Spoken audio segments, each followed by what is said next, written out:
Stockholm Syndrome proved human domestication. First, it proved humans are domesticable. One of the species can be domesticated, easy.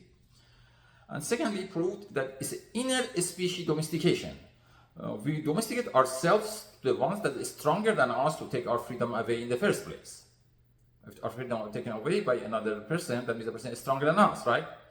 So we domesticate ourselves to them, to him, and another one is dependency. Dependency for shelter and food. Therefore, the domesticator must be more rich than us, because it's a poverty, something we don't have, we cannot get, and he has, only he has. Therefore, he's rich and we are poor. And it's more powerful, more strong. And it's the same thing in animal kingdom. Therefore, it's one and the same. Just no species above us, so we have to domesticate ourselves to our own species, and we do, and we are domesticated. And it's a program, we mentioned it's a program for success. Who can argue with success? China throughout its history has been 1/3 of world wealth, 1/3 of world GDP, and population, more numerous. And not only that, it has been more advanced technologically, except for the period of industrial revolution in the West, but they're taking the position back as number one. And also, if you consider the buying power, China has taken over America, surpassed America something like 20 years ago as far as total GDP, total wealth, become the wealthiest nation on earth. And not only that, it's the only nation with the continuous race, language, and civilization. All three has been continuous from day one, and it predates Roman, which no nation can boast. No nation has a continuous civilization except for China. And it predates Roman Empire with thousands of years, so it's the oldest, which we prove later, and it's lasting, it's continuous forever. Oldest, first, and last. China's civilization is the first and last, and we prove it totally.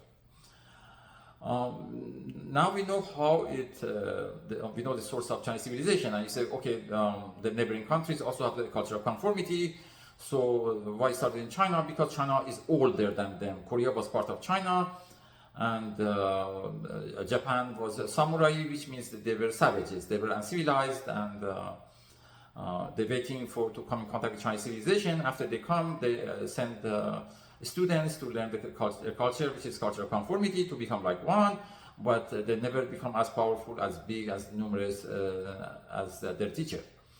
Our teacher predate them, they started first, and never become successful and become like China.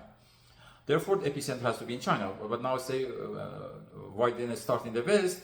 Because Greece, which is the birthplace of Western civilization, they describe themselves as having untamed spirit.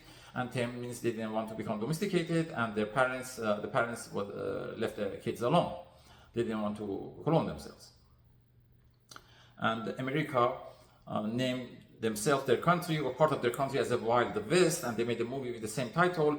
But if you translate Wild West in any of Eastern languages, it translates as a savage West or uncivilized West.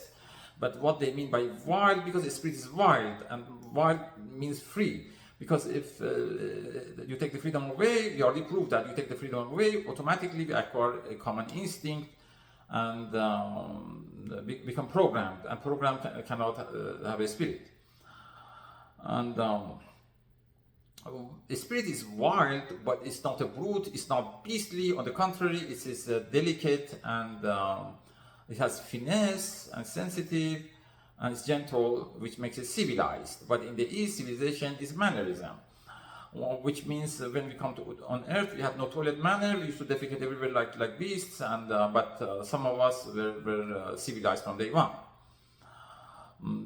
Because civilization is the quality of a spirit. A spirit is civilized by itself. But okay, now we proved the source of Chinese civilization.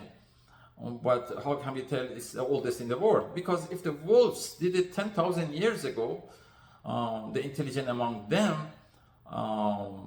domesticated themselves 10,000 years ago, and we are more intelligent than wolves, so we must have done it before 10,000 years old, which puts China as the first civilization at least 10,000 years before all those are domesticable cousins.